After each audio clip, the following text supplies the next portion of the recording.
Setiap tahun, ribuan orang berkumpul di pantai Lombok sebelum matahari terbit. Mereka menunggu sesuatu yang sangat istimewa. Makhluk kecil yang muncul dari dasar laut. Masyarakat Sasak menyebutnya nyale. Namun, mengapa kemunculan cacing laut ini begitu dihormati? Benarkah nyale adalah jelmaan Putri Mandalika? Menurut legenda yang telah diwariskan turun-temurun, Putri Mandalika adalah seorang putri yang cantik, bijaksana, dan dicintai rakyatnya.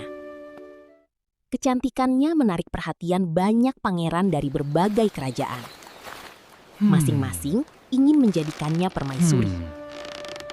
Namun, ada masalah besar. Jika sang putri memilih satu pangeran, kerajaan lain bisa merasa terhina. Dan perang besar dapat terjadi. Putri Mandalika berdiri sendiri menghadapi pilihan yang hampir mustahil. Di satu sisi, para pangeran berharap menjadi pilihannya. Di sisi lain, ia memikirkan nasib rakyat dan masa depan kerajaannya. Setiap kemungkinan tampak membawa risiko yang besar. Untuk mencegah pertumpahan darah, Putri Mandalika mengambil keputusan yang mengejutkan. Ia mengundang seluruh rakyat dan para pangeran ke pantai. Di hadapan mereka, sang putri menyatakan bahwa dirinya adalah milik seluruh rakyat Lombok. Pada pagi itu, seluruh mata tertuju kepadanya. Para pangeran menunggu keputusan. Rakyat menanti jawaban. Dan Putri Mandalika telah menentukan jalan yang akan dipilihnya. Namun pada pagi itu, ketika semuanya berakhir, rakyat hanya bisa menatap laut yang terbentang luas. Mereka berharap masih dapat menemukan sang putri. Sebagian menyusuri pantai. Sebagian lainnya mencari hingga ke laut. Tak seorang pun mengetahui kemana Putri Mandalika pergi. Para pangeran pun terdiam. Tak ada lagi persaingan. Tak ada lagi perebutan. Yang tersisa hanyalah kebingungan dan kehilangan. Lalu sesuatu yang aneh mulai terlihat di antara ombak. Mula-mula hanya sedikit, hampir tak terlihat. Namun perlahan, jumlahnya semakin banyak. Masyarakat percaya bahwa makhluk-makhluk inilah jelmaan sang putri. Sejak saat itu, nyale menjadi simbol pengorbanan dan persatuan. Namun bagaimana jika kita melihatnya dari sudut pandang ilmu pengetahuan? Apakah nyale benar-benar jelmaan Putri Mandalika?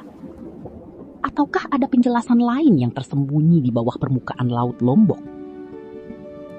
Para ilmuwan menemukan bahwa nyale sebenarnya adalah sejenis cacing laut yang hidup di antara terumbu karang.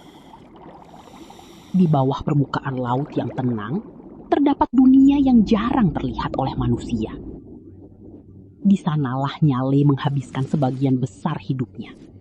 Meski sering disebut cacing laut, bentuk dan warna nyale ternyata sangat beragam. Namun masih ada satu misteri yang belum terjawab. Mengapa nyale muncul hampir bersamaan? Dan mengapa kemunculannya selalu terjadi pada waktu-waktu tertentu? Jawabannya ternyata berkaitan dengan salah satu benda paling terang di langit malam. Bulan. Para ilmuwan menemukan bahwa banyak makhluk laut menggunakan siklus bulan sebagai penanda alami. Cahaya bulan dan perubahan lingkungan laut menjadi bagian dari ritme alam yang telah berlangsung selama jutaan tahun. Nyale juga mengikuti ritme alam tersebut.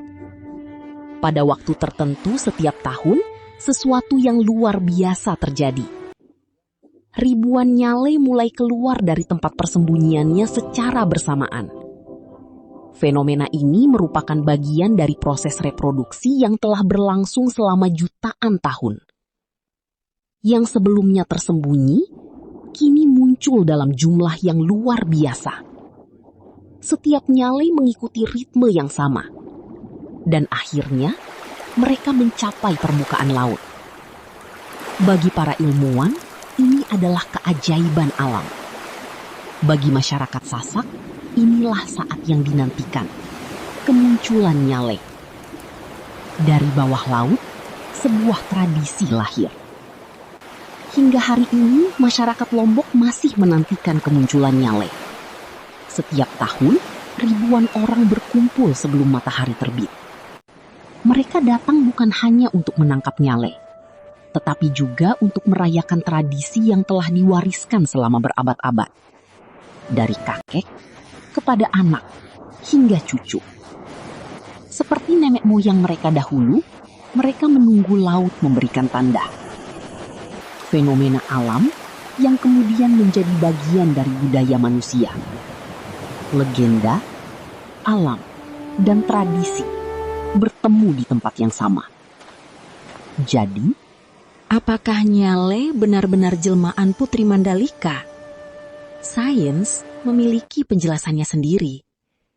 Mungkin yang terpenting bukanlah apakah legenda itu benar atau tidak, tetapi bagaimana sebuah kisah mampu menyatukan masyarakat selama berabad-abad. Dan hingga hari ini, kisah Putri Mandalika masih hidup bersama ombak pantai Lombok.